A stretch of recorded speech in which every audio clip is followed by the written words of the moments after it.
Ruta 66. Un recorrido con José de Segovia por la cultura popular a la luz de los 66 libros que iluminan el camino de la vida.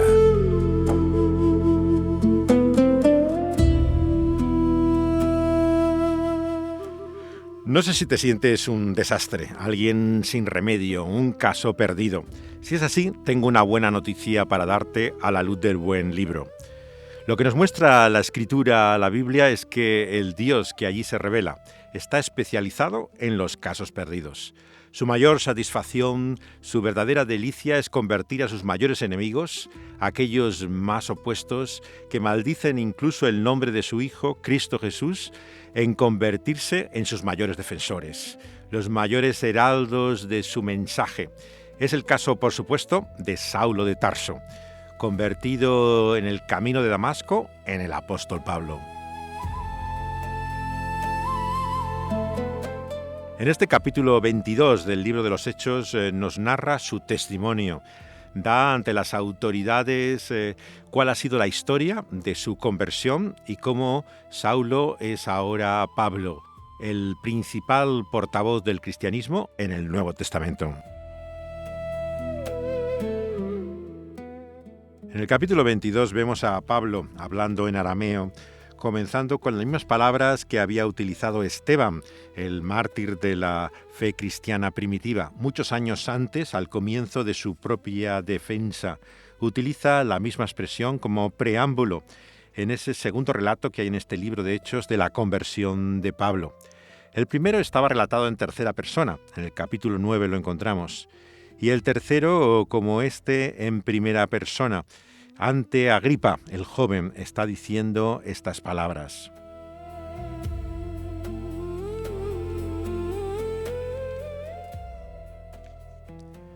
Dice Pablo: soy judío, nacido en Tarso de Cilicia, pero criado en esta ciudad, educado a los pies de Gamaliel, de acuerdo con la interpretación estricta de nuestra ley ancestral. Yo fui celoso por Dios, como lo son ustedes hoy. Perseguía este camino hasta la muerte. Encadené tanto a hombres como a mujeres y los entregué para que fueran encarcelados. Ciertamente el sumo sacerdote puede dar testimonio de esto a mi favor, junto con todo el cuerpo de ancianos. De ellos recibí cartas para nuestros hermanos en Damasco y estaba en camino hacia allá a fin de traer a los que habían huido a Jerusalén como prisioneros para castigarlos.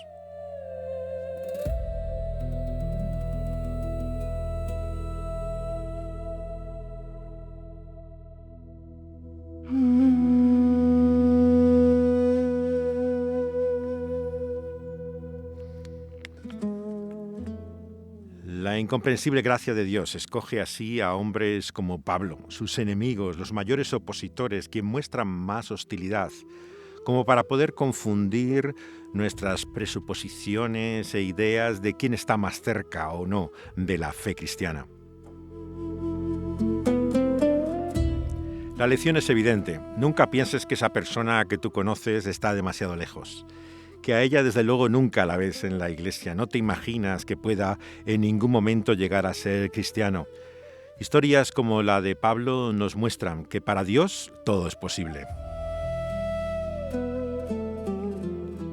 Es más, parece tener una satisfacción especial en convertir en aquellos que son sus mayores enemigos en sus principales defensores.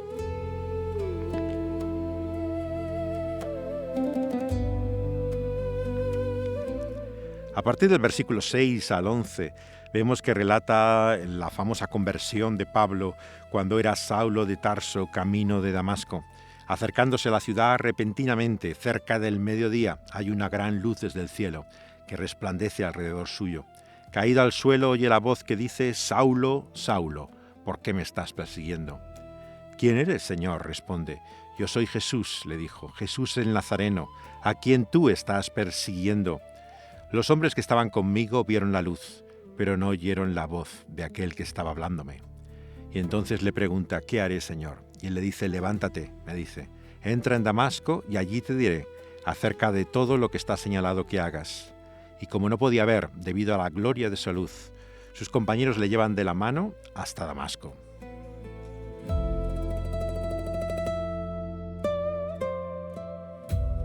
Como en muchos relatos transmitidos a partir del texto bíblico, habrán observado, si se fijan con atención, que no hay caballo alguno del que se caiga en medio de este relato.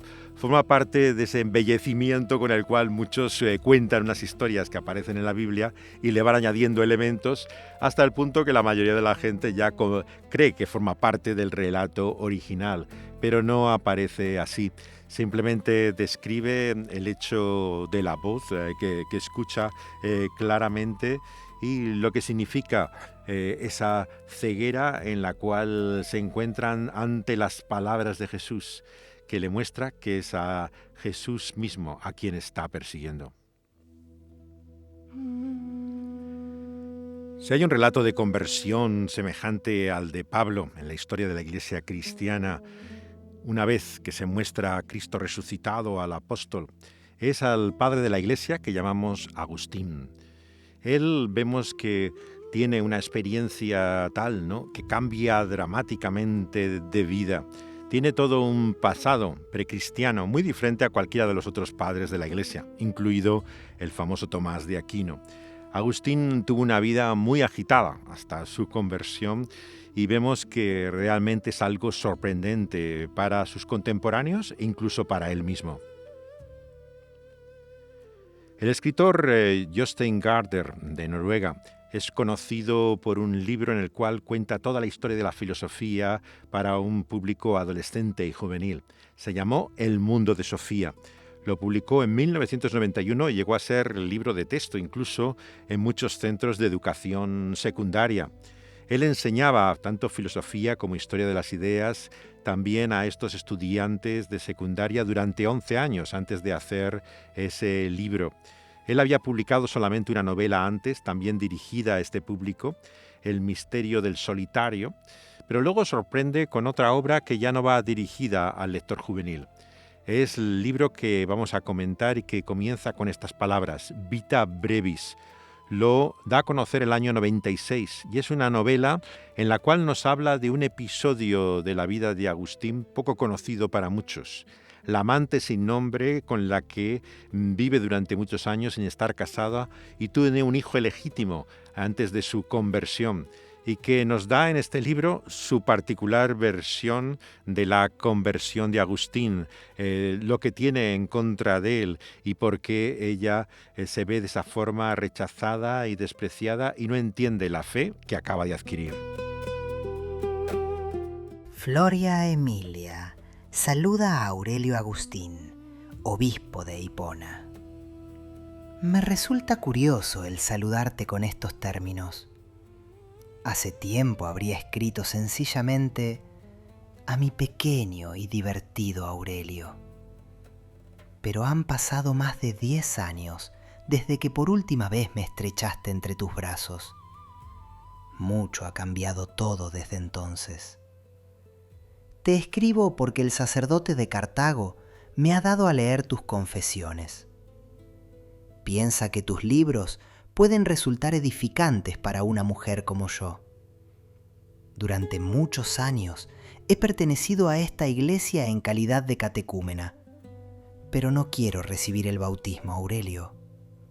No me lo impide el Nazareno, tampoco los 4 evangelios, pero no quiero ser bautizada.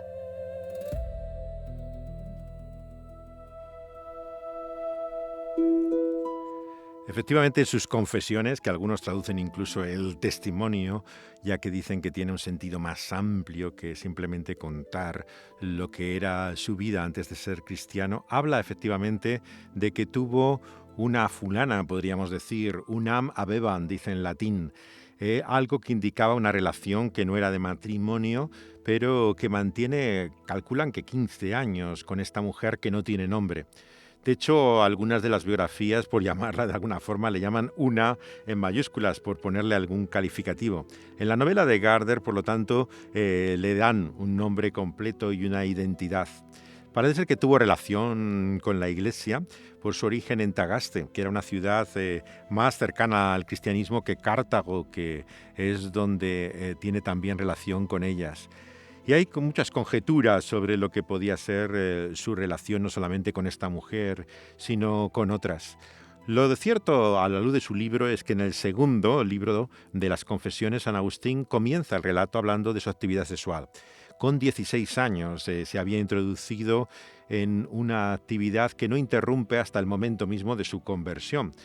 Él reanuda el relato también de sus experiencias sexuales al comienzo del libro tercero, y es ahí donde menciona por primera vez a esta mujer, que es la protagonista del libro de Gardner, Vita Brevis. Calculamos que como tiene un hijo ilegítimo con ella, dice alguno de sus biógrafos, ¿no? O'Donnell, el más conocido con Brown, que probablemente por las indicaciones que da, el hijo, vemos que había nacido en el 371, 362, 70 puede ser, tendría solo 17 años cuando nació esa criatura de su relación con ella. Sería durante el primer periodo en que está estudiando en Cartago.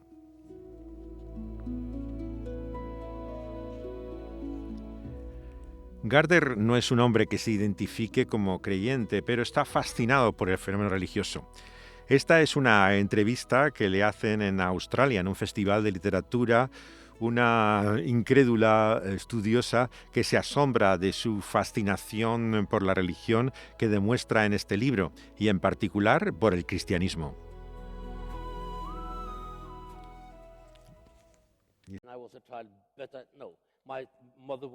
¿Eres religioso o simplemente curioso?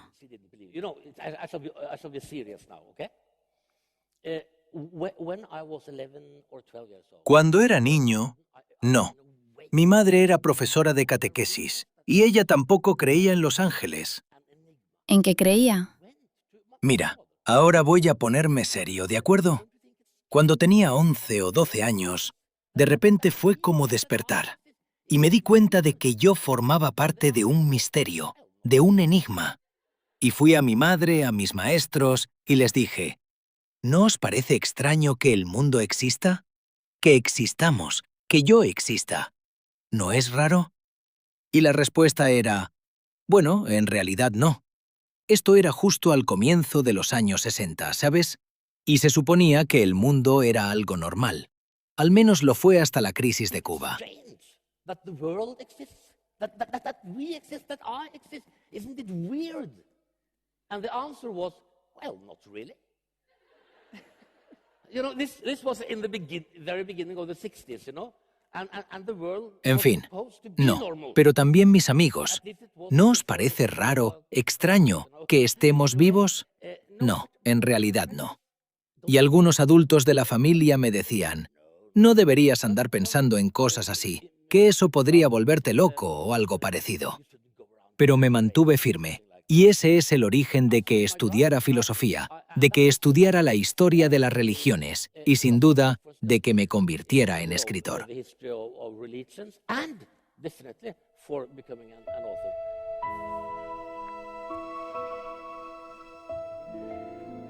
El preámbulo del libro de Justin Gardner, que publica en el año 97, Vita Brevis, cuenta una historia con el conocido artilugio de presentarlo como un texto auténtico que ha descubierto. En la primavera del 95 visita la Feria del Libro de Buenos Aires y alguien le recomienda que dedique una mañana al famoso mercado de San Telmo. Tras varias horas recorriendo los puestos, acaba en una pequeña librería de viejo. Y en una selección de manuscritos antiguos encuentra las palabras que acaban de escuchar que comienzan el libro. Pretende, por lo tanto, ser, como tantas obras literarias, un texto verdadero, aunque, por supuesto, entendemos que es un relato de ficción. Así, Floria Emilia, que recibe el nombre de esta mujer, le saluda a Agustín siendo ya obispo de Hipona. Él dice que no conocía bien la biografía de Agustín. Sin embargo, se acerca como tantos a la obra de las Confesiones, escritas en el año 400, cuando descubre su sorprendente conversión y le lleva a preguntarse por este famoso episodio de la mujer sin nombre con la que vive Agustín antes de llegar a ser cristiano. Y se pregunta, como muchos podrían hacerlo, ¿qué diría la otra parte de esta historia al relato que Agustín hace de su conversión en las Confesiones? En tu libro 6 escribes: cuando por ser impedimento para mi matrimonio apartaron de mi lado a la mujer con quien compartía mi lecho, el corazón, rasgado por donde más unido a ella estaba, quedó llagado y manando sangre. Ella volvió a África haciéndote voto, Señor, de no volver a conocer a otro hombre, y dejando en mi compañía al hijo natural que yo había tenido con ella. Me es grato que aún recuerdes los fuertes lazos que nos unían. Bien sabes que nuestra unión fue algo más que un común y fugaz concubinato, tan propio del hombre antes del matrimonio. Convivimos en fidelidad durante más de 12 años y también nació nuestro hijo. No pocas veces la gente con la que nos topábamos nos tomaba por marido y mujer según la ley. A ti te gustaba, pues pienso que te hacía sentir orgulloso, aunque hay muchos maridos que se avergüenzan de sus mujeres.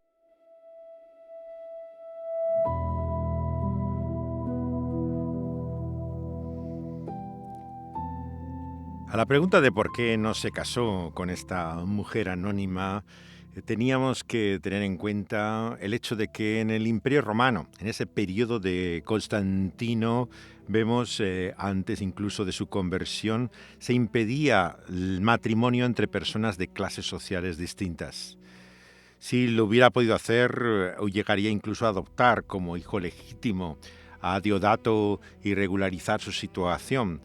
Pero vemos que ya desde su época de conversión al maniqueísmo, la secta en la cual está antes de convertirse al cristiano, empieza a ver de otra manera el sexo. Él pensaba, incluso siguiendo las exhortaciones de Cicerón, en una de sus obras, que la continencia sería lo más adecuado para el pensamiento. Sin embargo, ya siendo obispo, propone, de hecho, incluso a los creyentes normales el ideal de que el matrimonio, en él el sexo es aceptable como un medio simplemente de procreación. No se creía capaz él mismo de respetar esa continencia si seguía con aquella mujer. Su relación se basaba en hábitos adquiridos hace mucho tiempo. Debía de pensar al principio que era más fácil si la novia fuera apenas adolescente, pero descubre en su experiencia que no puede respetar el celibato, aunque no tuviera incluso a aquella su concubina para provocarlo. De hecho, acaba tomando un amante provisional, cuenta, para consolarse hasta llegar el día de su boda. Y resulta curioso comprobar que esta vez no se lanza a la promiscuidad como al principio, sino que tiene una sola concubina antes de su conversión. De cualquier forma, como dice Gardner en su libro Vita Brevis, no hay una excusa que justifique el comportamiento de él con ella. Él en sus propias palabras lo dice, que la despidió. Él realmente en ningún momento justifica su comportamiento. Era una mujer a la que amó durante un tiempo y que también tenemos que pensar que tendría su propio criterio. El hecho de que no se dé siquiera su nombre, quién sabe, si indicara que fuera respetando los deseos de ella misma. Cuando escribe las Confesiones 10 años después de su ruptura, ella debía tener unos 40 y tantos años. Tenía relación, como dice en la novela, con la comunidad cristiana en África, aunque no se había bautizado, donde había como obispo un amigo de Agustín, Alipio. Agustín vemos que realmente se vuelve tremendamente radical respecto al sexo, pero porque él mismo se veía incapaz de poder mantener el autocontrol al respecto, lo que llama la continencia. Y en ese sentido vemos que llega a una visión, si queremos decir incluso poco bíblica, ¿no?, de lo que significa el sexo. Él veía que estaba tan afectado por esa realidad del mal, del pecado, que marca toda su teología, que pensaba que ya no se trata de una orientación, si es homosexual o heterosexual, no se trata de estar casado o no. El sexo está presente en toda nuestra vida.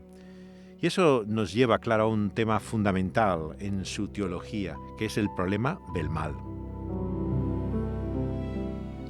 Agustín es conocido en la historia de la Iglesia por tener la doctrina y el conocimiento más profundo que podemos saber acerca del pecado.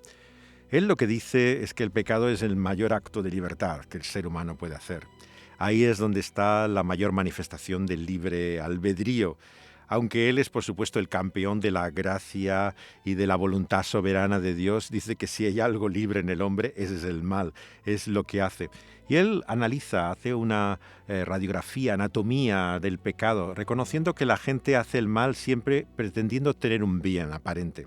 Hay una motivación. Es famoso en Agustín el pensamiento, ¿no?, de que nos movemos no por razones racionales o intelectuales, sino que el corazón conoce más razones, como dice Pascal, su conocido discípulo en la filosofía, más allá que las que la mente puede descubrir. Somos lo que amamos, dice otra famosa frase de Agustín. Y él analiza así el primer pecado que vemos en el Edén, en la Biblia. Y vemos que marca todo ese fracaso, esa caída, toda la vida humana a partir de entonces. Y es por eso que no hay actividad, no hay faceta de la vida humana que no esté envuelto en ese mal que todo lo llena.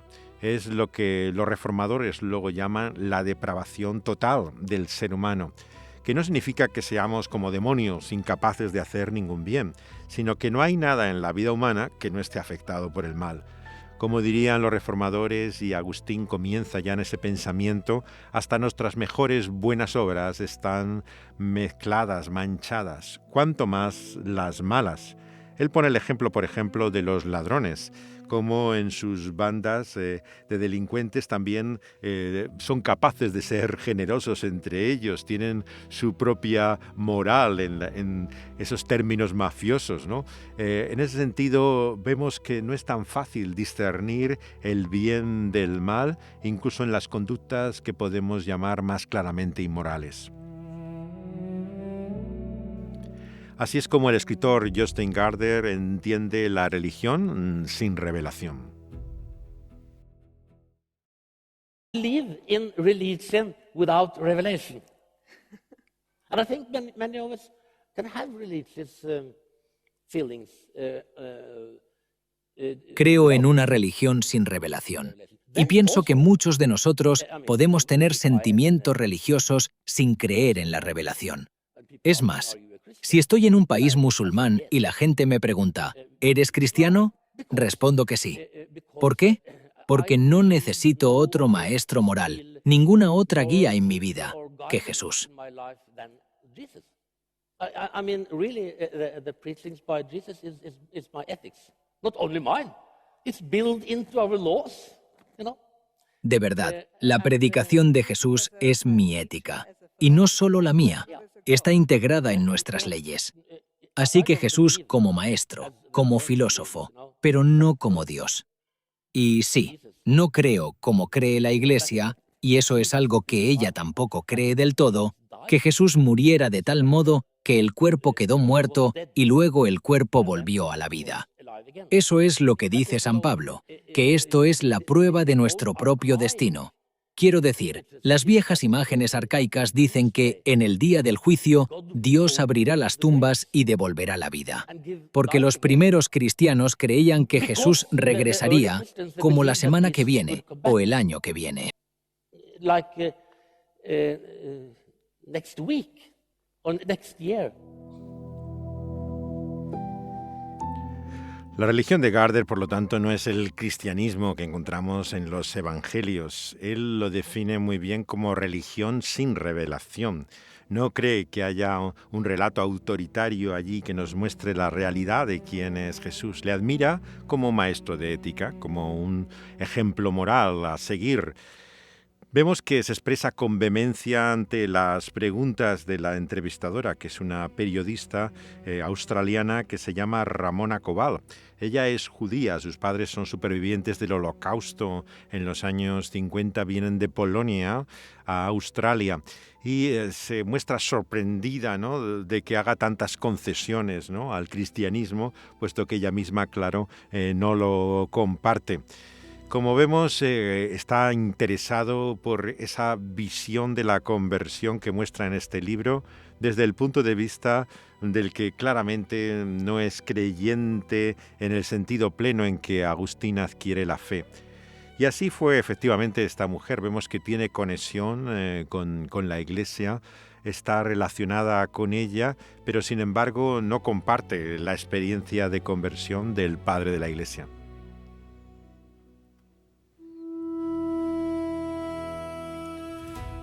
El relato de Hechos en el capítulo 22 nos muestra en los versículos 12 al 16 cómo es dirigido a Ananías, un hombre devoto según las normas de la ley, que disfrutaba de buena reputación entre los judíos, dice Lucas, que allí residían. Él dice: Saulo, hermano mío, levanta la vista. Y en ese momento vemos que él lo vio y le dijo: el Dios de nuestros padres te ha elegido para que conozcas su voluntad, para que veas al justo y escuches palabras de su boca, porque vas a ser testigo a todos acerca de las cosas que has visto y has oído. Y ahora le dice: ¿por qué esperar? Levántate, hazte bautizar y tus pecados son borrados al invocar su nombre, el nombre de Jesús, al que califica como el justo. El discurso ante Agripa está más de acuerdo con el testimonio, vemos, de las cartas paulinas, con su insistencia, ¿no?, en ese carácter directo del llamado que tiene Pablo, como dice en Gálatas. No le viene por medio de un agente humano, aunque ciertamente se utiliza a Ananías en su conversión, pero no a ninguno de los que consideraba los pilares de la Iglesia, que estaban entonces en Jerusalén. Él no rechaza su identidad judía y vemos la visión que tiene también en el templo, en los versículos 17 al 21 de este capítulo. Cuando va a Jerusalén llorando, cae como una especie de trance y le dice que salga de Jerusalén, Dios, que venga a dar testimonio de él a otras partes, porque ve el hecho de la persecución, de la realidad de la cárcel, lo que ha sido la muerte de Esteban, en la que él mismo fue testigo de su martirio.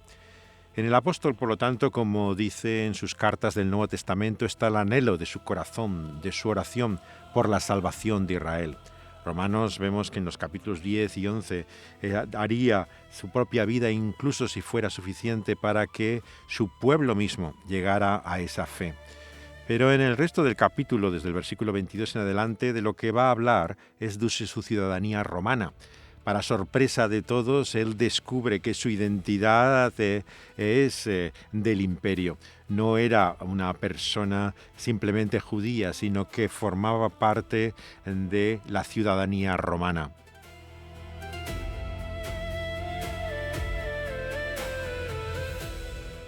Él había nacido como ciudadano romano, ya que su padre lo era, probablemente por servicios prestados a un general o a un administrador romano en la zona sudeste del Asia Menor, como podía ser Pompeyo en el 66-64 a.C. o Antonio incluso, una generación más tarde, lo que le daría esa ciudadanía romana.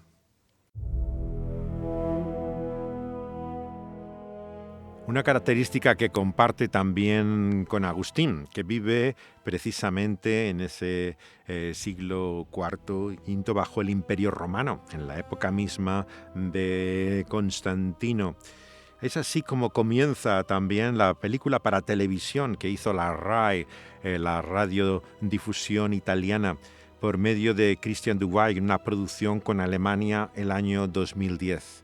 Comienza la acción de esta película de televisión en dos partes, en el momento en que está con su sobrina Agustín viendo lo que va a ser la victoria de los vándalos y la debilidad que tiene ya el ejército romano. El dilema que introduce en su otro gran libro Agustín, que recordemos que junto a las Confesiones es La ciudad de Dios. El libro en el cual se enfrenta ante el dilema de la providencia, de cómo entender la caída del Imperio Romano que se produce entonces. Es precisamente el propósito divino de esa forma traer su juicio sobre los paganos, y sin embargo, como eran convertidos el imperio al cristianismo, era ese el agente que iba a traer la luz al mundo, o al contrario, era una forma también en que mostraba su desaprobación Dios a esa mezcla del imperio. Todos esos dilemas que siempre ha producido la política y la historia, ¿no? Cómo discernir la providencia, qué es la voluntad de Dios en medio de los acontecimientos. De eso habla la obra de Agustín, La ciudad de Dios. Tío Agustín, Agosto 430 después de Cristo, Hipona, norte de África. ¿qué estás haciendo aquí? Tenía una cita. ¿Una cita? ¿Con quién? Cada año, en este día, subo aquí al amanecer y miro cómo emigran las cigüeñas.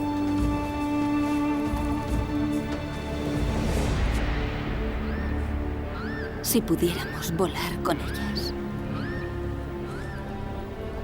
Ojalá pudiéramos.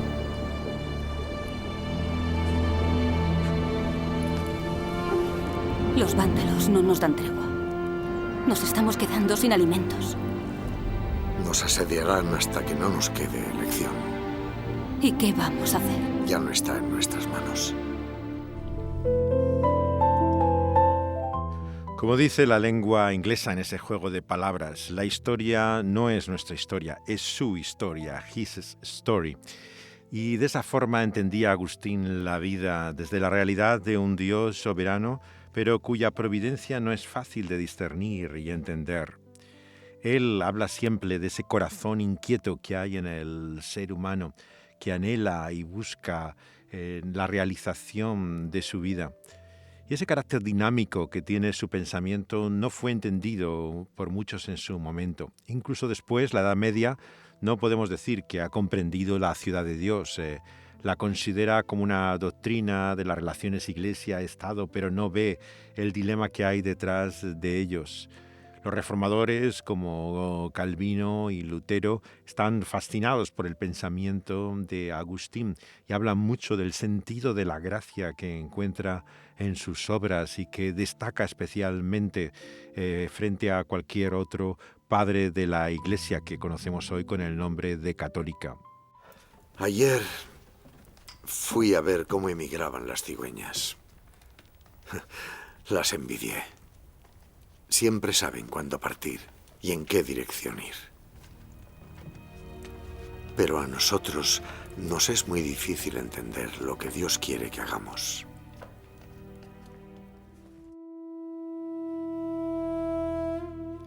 Agustín siempre fue un buscador, investigador infatigable, nunca se daba por satisfecho. Como Eneas, el héroe de su poema favorito, la Eneida, navegaba hasta las costas más remotas. Siempre descontento ante las formulaciones existentes, incluso las suyas propias, buscaba el misterio desconcertado. Dice así: hablamos de Dios, qué maravilla, no puedas comprenderlo. Si lo comprendes, no es Dios. Es para él la realidad de su misterio, como nosotros mismos lo somos para nosotros mismos. El misterio de Dios, de hecho, se encuentra en nosotros. No hay quien entienda nuestra mente, ni siquiera ella misma, porque está hecha a imagen y semejanza de Dios. La apariencia que late en la búsqueda procede del que investiga y se balancea como suspendido. No reposa en el fin anhelado, a no ser cuando se encuentra el objeto buscado y se une al que busca. Y esta apetencia o búsqueda, aunque no parezca un amor con que se ama lo conocido, solo se trata aún del conocimiento, participa en cierto modo de su género, y se la puede llamar ya querer, porque todo el que busca ansía encontrar, y si se busca en el orden de las ideas, todo el que busca quiere conocer, y si con ardor lo ansia y constancia, se llama estudio, término usual en la investigación, en la adquisición de la ciencia. Luego al parto precede una cierta apetencia, en virtud de la cual al buscar y encontrar lo que conocer anhelamos, damos a luz un hijo, que es el conocimiento, escribe Agustín. Un tratado de paz. Me sorprendes, Agustín. Deberías saber que Roma no pide la paz. En cualquier caso, la ofrecería. Gobernador, Distinguidos cónsules, razonen. Desde que Genserico y sus vándalos llegaron a África, ya han destruido Tingis, Cartena y también Cesarea. Hipona no caerá. La flota imperial nos salvará. Si fueran a venir, ya estarían aquí, gobernador. Estamos hastiados de guerra, incluidos los vándalos. Deberíamos enviar un emisario ante Genserico y en el nombre de Dios suplicarle la paz. ¡Gobernador! ¡Gobernador! Los soldados han llegado. Soldados romanos. Centurión Fabio Domitio, a sus órdenes, gobernador. Sé bienvenido. ¿A qué legión perteneces? A la 7ª. ¿A la 7ª? Creía que había sido aniquilada. Fue derrotada. Pero algunas centurias sobrevivimos. Llevamos días cruzando territorio enemigo escoltando a estos civiles. En una tormenta cruzamos las líneas vándalas. ¿Habéis oído? Estos soldados demuestran que el asedio puede terminar. Que los vándalos pueden ser derrotados. No perdamos la esperanza. Roma prevalecerá. Tu obsesión por una victoria militar llevará a la ruina a esta ciudad.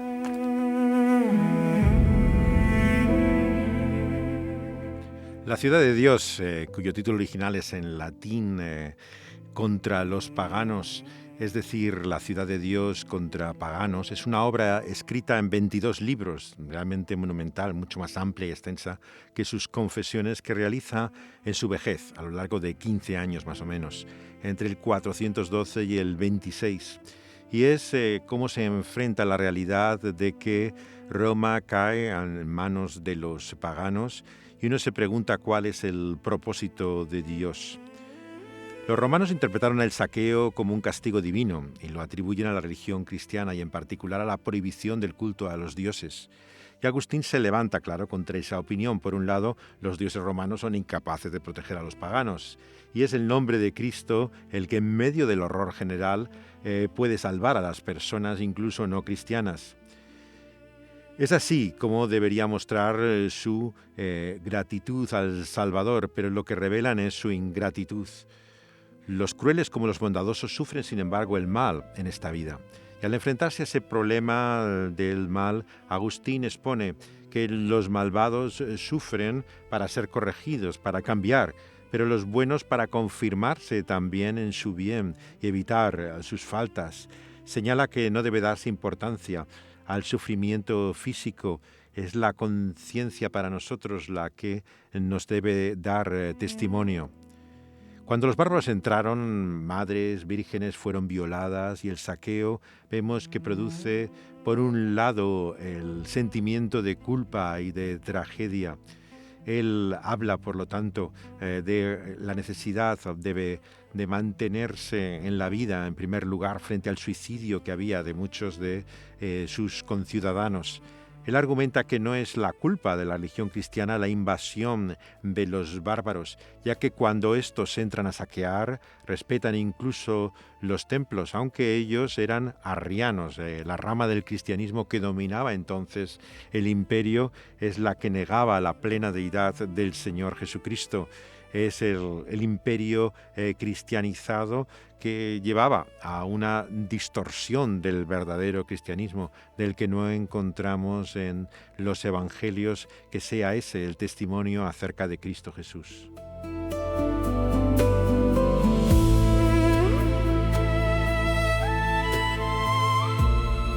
En el cuarto libro, Agustín expone que Roma nunca ha sido protegida por sus dioses, porque son falsos. Lo que ha recibido Roma ha sido el vicio, la corrupción y el amor por los bienes terrenales, dice en el libro segundo y tercero. Así que Agustín muestra que el fracaso de esa idolatría es precisamente la oportunidad para el cambio. Como toda crisis nos puede llevar al arrepentimiento, a la búsqueda de la verdadera vida, que para él está solamente en Dios, el único y verdadero. Soy el obispo de esta ciudad. Pero esta ciudad no te merece. ¿No te diste cuenta de lo que ocurrió ayer? Cuando vieron llegar a los soldados, la gente ha llegado a la conclusión de que ya no le necesitan. necesitarme.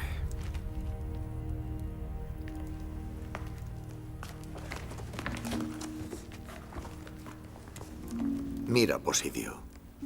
Esta es tu escritura. Pero son tus confesiones. Sí, mi confesión. Escucha, como cualquier hombre abandonado a mi suerte, todavía era un pobre niño presuntuoso. No necesitaba nada. Si hay algo bueno en mí, se lo tengo que agradecer a mi madre. Mi madre, que me parió con la carne a esta vida temporal y con su corazón a la vida eterna. Se suele presentar a Agustín como un hombre dependiente de su madre, si no dominado por ella. Vivió, sin embargo, alejado de ella algunos años, de los 12 a los 16 años. La vida comenzaba muy temprano en aquella época, mientras realizaba sus estudios de gramática en Madauro. Pero vuelve a residir ya en su ciudad natal durante el año en que tiene ya 16. Suele pasar la mayor parte del tiempo en la finca que tenía un hombre llamado Romaniano y estaba, como dijimos, sexualmente activo desde esa edad de los 16 años con la mujer que pronto habría de darle un hijo. Cuando Mónica, su madre, se va a vivir con él a Cartago, a la muerte de su padre Patricio, el horror que sentía su madre era por el interés y la conversión de Agustín al maniqueísmo, otra secta que junto con el arrianismo tenía en ese momento bastante fuerza. El maniqueísmo básicamente te dice que hay dos fuerzas divinas prácticamente en el mundo, todopoderosas, que es el bien y el mal, ¿no? Ese Dios y el diablo con igual poder y que por lo tanto todo tiene simplemente dos caras. De esa forma se pretende librar a Dios del problema del mal. Claro, si Él no es responsable de nada, del sufrimiento y de la miseria humana, vemos que es otro, es la figura del diablo y el poder del mal el que domina frente al poder de Dios. Esto era algo que aborrecía a su madre. Sin embargo, vemos que Agustín tampoco apreciaba el interés que su madre tenía por los mártires.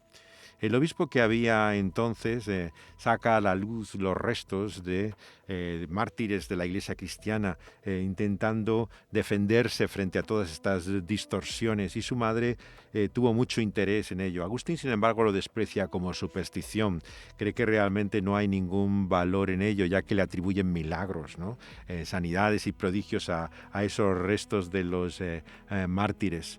Y él vemos que, sin embargo, está muy atraído en aquel momento por los neoplatónicos, un movimiento que dentro del cristianismo también mezcla la filosofía con la religión. Simpliciano o Teodoro eran autores que a él le interesaban mucho. Sin embargo, vemos que Ambrosio, el que era el obispo antes y durante la conversión de Agustín, no parece merecerle mucho respeto. Realmente su oratoria, en primer lugar, no le llama la atención, la compara incluso con aquellos neoplatónicos que le parecen mucho más brillantes que él.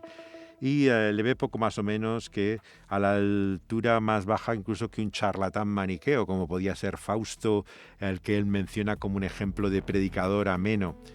Los sermones luego de Agustín serían muy distintos a los que leemos de Ambrosio. Él estaba enzarzado en esta lucha por el control público de la ciudad. Como vamos a escuchar, hay una emperatriz, Justina, que es de religión arriana y que aprovecha ese hallazgo de los cuerpos de los mártires, Gervasio y Protasio, para traer historias de milagros y curaciones, ganarse el apoyo popular. Para Agustín esto es una mera anécdota que cita, pero realmente no tiene gran interés en ello. Se muestra muy frío ante el obispo y estos acontecimientos.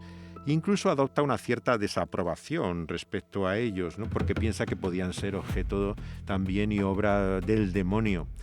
Poco antes de ser bautizado, al año siguiente de ese golpe de efecto de Ambrosio con el hallazgo milagroso de esos cuerpos de mártires, Agustín se enfrenta, ¿no?, ante esa vana pretensión de milagros unidos a ellos.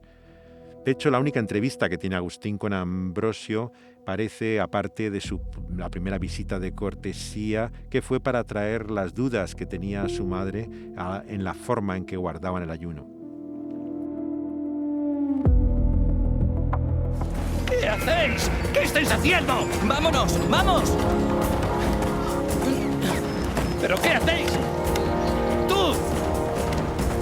¡Ladrón!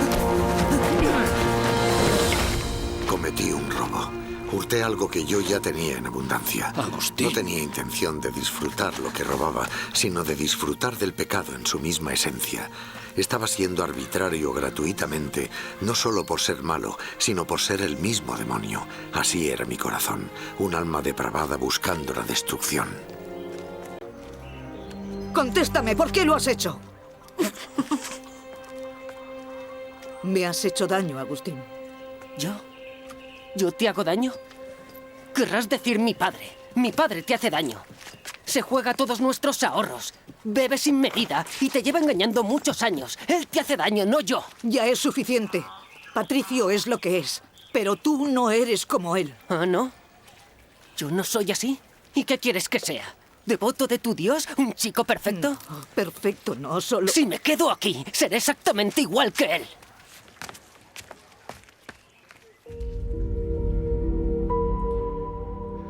El famoso relato de su conversión en el libro de las Confesiones habla como de esa lucha contra la gracia que tiene toda su vida y cuenta cómo va con su viejo amigo, Alipio, a un huerto. Y ahí vive esa angustia con la personificación de lo que llama continencia, el autocontrol separado de su persona. Es como un eco de Romanos 7, ese hombre dentro de nosotros que no quiere la voluntad de Dios, pero que convive en nosotros. Así en lucha se aparta de Alipio y al pie de una higuera vive la experiencia famosa de su conversión. ¿Por qué especifica el árbol?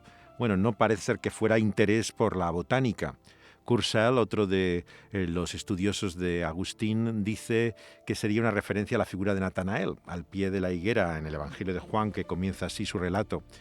Pero más probablemente tiene que ver con el Génesis, con el testimonio de lo ocurrido en el Edén, Adán y Eva, ya que lo que cuenta es realmente el sentido mismo del pecado y del mal, cuando ellos se descubren luego desnudos y conscientes de ello.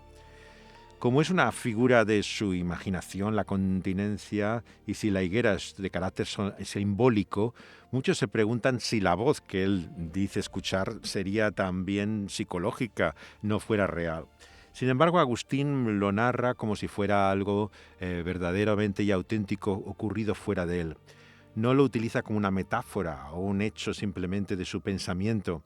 Habla como si hubiera un juego infantil, efectivamente, en que los niños cantaran esas palabras, tole, leye, toma y lee, que él escucha a continuación y que le llevan, claro, al texto del apóstol Pablo. Es precisamente él, el otro gran converso de la Iglesia cristiana, el que le da finalmente la luz y le lleva a la conversión. Es por medio de esa lectura de la palabra que el Espíritu obra en él, el arrepentimiento y el cambio de su vida. Mis estudios me llevaron a los tribunales de justicia donde la gloria es proporcional a la astucia. En aquel entonces yo estaba entre los mejores, henchido de arrogancia. Estaba ansioso por ser eminente por el estúpido y deplorable deseo del placer de la vanidad humana. Mi alma sufría, quedaba excluida, nublada por los sentidos que no pueden inspirar nuestro amor si no tienen alma. Amar y ser amado era incluso más dulce cuando obtenía el placer del cuerpo de la persona que amaba. Así contaminé la fuente de la amistad con la mugre de la lujuria. Hoy la gloria de Roma parece oscurecer por la creciente popularidad del cristianismo entre las demás religiones. Pero son como las grandes nubes de una tormenta que pueden esconder el sol un momento, pero que también son disipadas por su calor. La referencia aquí al compromiso con el cual traiciona la amistad ha llevado a muchos también a la especulación de qué otra perversión sexual podría estar hablando aquí Agustín. Y por supuesto hoy en día es la homosexualidad lo que a muchos les lleva a pensar. Sin embargo, ese interés insano muchas veces por la vida agitada y sexualmente de Agustín antes de su conversión nos hace olvidar su propio sentido del mal, que es tan grande que realmente toda falta de amor que él considera siempre que es divino, lo que demuestra es que estamos lejos de la vida de Dios. Pero es precisamente así como Dios se muestra y se revela a él, como vemos en estas palabras ante Ambrosio, el que era obispo también en aquel momento de su conversión, y la emperatriz que le había convocado. Os ruego disculpéis la molestia. Emperatriz madre, emperador. Ya que estáis aquí, obispo Ambrosio, me gustaría presentaros a Aurelio Agustín, el orador de la corte. He oído hablar mucho de vos. Y yo de ti. Me han dicho que eres seguidor de Mani. Así es. Bien. Tenemos a un maniqueo, a dos arrianos, a un pagano tradicional y a un seguidor de Mitra. Me pregunto dónde estará la verdad. O si el hombre puede encontrarla. No, Agustín. No. El hombre no encuentra la verdad. Debe permitir que la verdad le encuentre a él. Las palabras de Ambrosio nos muestran la evidencia de lo que Pablo también cuenta en su relato de conversión. No es finalmente que nosotros llegamos por nuestra búsqueda, viaje e investigación a descubrir la verdad. Es ella la que nos encuentra a nosotros. Y como vemos en el Evangelio, esa verdad es Jesucristo mismo. Es ella la que nos cambia y nos transforma, la que da un nuevo sentido y luz en nuestra mente oscura y nos revela esa gracia de la que tanto habló también Agustín.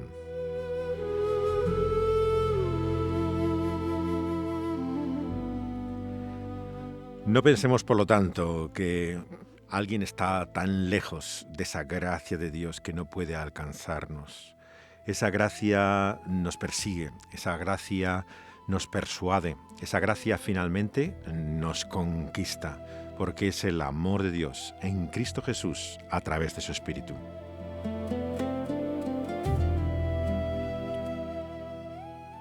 Puede seguir nuestras reflexiones a la luz de este buen libro, en el libro de los Hechos, a la luz de la cultura popular, de novelas, de películas, de la vida misma en este viaje en el cual todos nos encontramos, pero también recibimos esa luz de la palabra eterna, aquí en Ruta 66.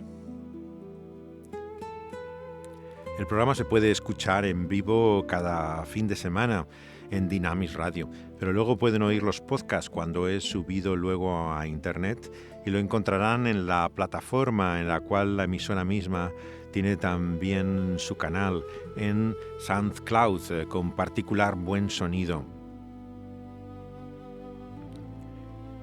Con el nombre de El Pulso de la Vida está también junto a tantos podcasts en castellano en iVoox. Incluso al lado de la música de Spotify está también nuestro programa de Ruta 66. En la propia plataforma audiovisual de YouTube puede escuchar en audio también nuestro programa. Si es un usuario de Apple, está también en iTunes, incluso en TuneIn. La música que escuchan y el diseño sonoro del programa, así como su realización técnica, está a cargo de Daniel Panduro.